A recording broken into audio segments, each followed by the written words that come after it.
Assalamualaikum warahmatullahi wabarakatuh. Kembali lagi bersama Katri di KC Channel. Kali ini Katri akan membahas tentang matematika peminatan kelas 10, yaitu persamaan logaritma bentuk a log fx sama dengan a log p. Nah, ini rumusnya seperti ini. Jika a log fx sama dengan a log p, maka fx sama dengan p.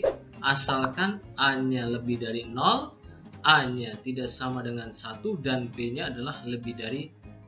Jadi kalau dia bentuknya a log fx sama dengan a log p, berarti a-nya sudah sama, basisnya sudah sama, tinggal hasilnya itu berarti fx sama dengan p. Nah, jadi a log-nya bisa dicoret, tinggal fx sama dengan p. Oke, itulah rumusnya. Oke, selanjutnya saya akan bahas beberapa soal. Ada 2 soal mengenai persamaan logaritma bentuk a log fx sama dengan a log p. Kita lanjut ke pembahasan soal. Oke, saya punya soal yang pertama, yaitu tentukan penyelesaian persamaan logaritma berikut. 3 log x kuadrat min 4x sama dengan 3 log 12. Nah, dari rumus kita ketahui adalah bahwa a log fx sama dengan a log p, berarti kalau basisnya sudah sama, di sini kan 3 basisnya, ini 3 berarti sudah sama, berarti tinggal fx sama dengan p. Nah, ini fx-nya ini, p-nya ini. Jadi kalau kita tuliskan seperti ini.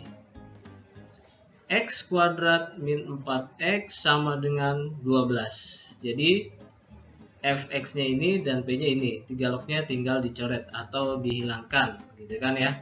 Jadi karena rumusnya itu seperti itu. Fx sama dengan p. Oke. Kita lanjutkan.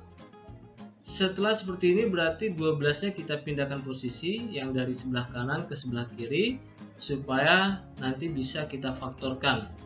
Karena yang mau dicari adalah nilai x-nya. Jadi kalau difaktorkan, ini bentuk persamaan kuadrat, jadi harus difaktorkan. Dan x kuadratnya ini koefisiennya 1 sehingga mudah difaktorkan ya. Tinggal yaitu kemarin kita sudah belajar tentang pemfaktoran kan. Saya sudah sering di pertemuan-pertemuan sebelumnya untuk memfaktorkan bentuk seperti ini. Jadi kalau ini berarti hasil perkaliannya min 12, kalau dijumlah negatif 4. Nah, kita coba.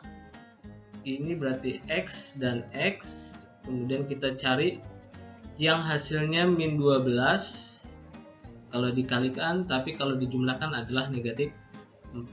Nah, kira-kira adalah 6 dan 2, atau ini min 6, ini plus 2. Itu kan kalau min 6 kali plus 2 kan hasilnya negatif 12, tapi kalau dijumlah min 6 ditambah 2 hasilnya negatif 4. Jadi inilah faktorannya. Jadi min 6 sama plus 2.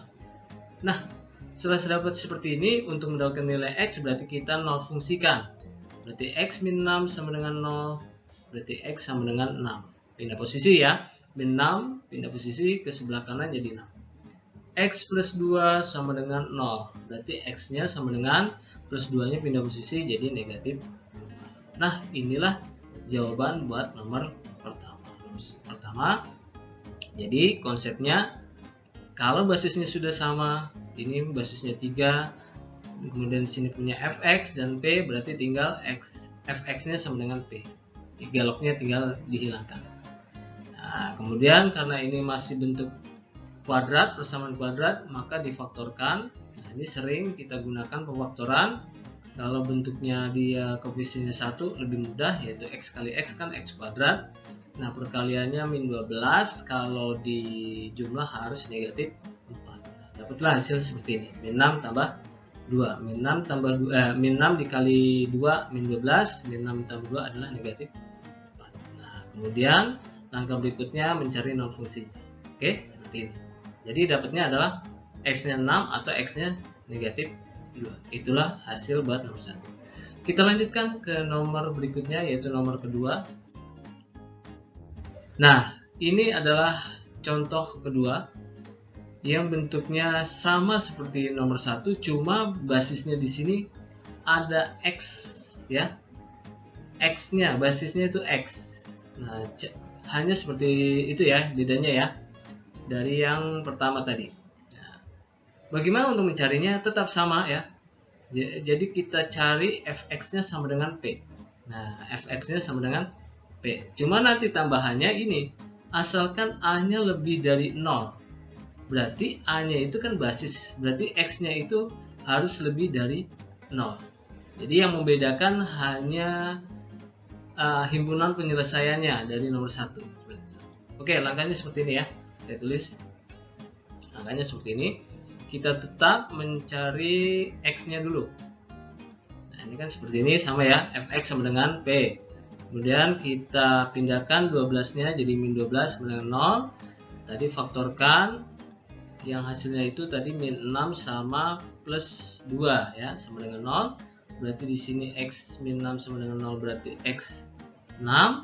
Kemudian X plus 2 sama dengan 0 berarti X-nya adalah negatif 2. Nah, di sini yang membedakan, kalau tadi nomor 1 itu jawabannya kan dua-duanya gitu ya. Tapi kalau di sini kita lihat terlebih dahulu syaratnya yaitu A lebih dari 0 ya. A lebih dari 0 artinya kan A-nya ini adalah basis. Nah, basisnya itu X. Berarti X-nya itu karena A-nya lebih dari 0 berarti X-nya lebih dari 0. Nah, kalau dipantau X-nya lebih dari 0 dari hasil penyelesaian X6 dan X-2, berarti yang masuk penyelesaian hanya X6. Sedangkan X-2 tidak termasuk hasil penyelesaian. Jadi jawabannya itu kalau di hasilnya adalah HP-nya adalah X sama dengan 6, atau jadi HP-nya adalah 6 gitu ya. Dan negatif 2 tidak termasuk HP karena syarat bahwa X-nya itu harus lebih dari 0. Nah, sedangkan negatif 2 itu kurang dari 0 seperti itu. Oke, itulah jawaban untuk nomor 2. Oke. Jadi jalannya itu adalah sama seperti nomor 1 tadi. Kita lihat bahwa basisnya sudah sama X dan X, maka penyelesaiannya tinggal Fx sama dengan P. Nah, ternyata setelah diselesaikan faktorannya dapat 6 dan negatif 2. Tetapi harus dilihat dulu, basisnya itu harus A-nya lebih dari 0. Maka X-nya harus lebih dari 0. Sehingga yang mendapatkan penyelesaian atau hasil penyelesaiannya adalah hanya 6 saja, sedangkan negatif 2 tidak. Nah, bedakan dengan yang tadi soal nomor 1. Oke, untuk pertemuan kali ini pembahasan tentang persamaan logaritma bentuk A log Fx sama dengan A log P saya cukupkan sampai di sini, dan berikutnya nanti ada penyelesaian soal-soal lainnya yaitu persamaan logaritma, pastinya masih di situ. Kemudian kalau yang belum melihat video-video sebelumnya tentang persamaan logaritma juga ada, atau eksponen, dapat melihat di playlist tentang matematika peminatan kelas 10. Oke, saya cukupkan untuk kali ini. Wassalamualaikum warahmatullahi wabarakatuh.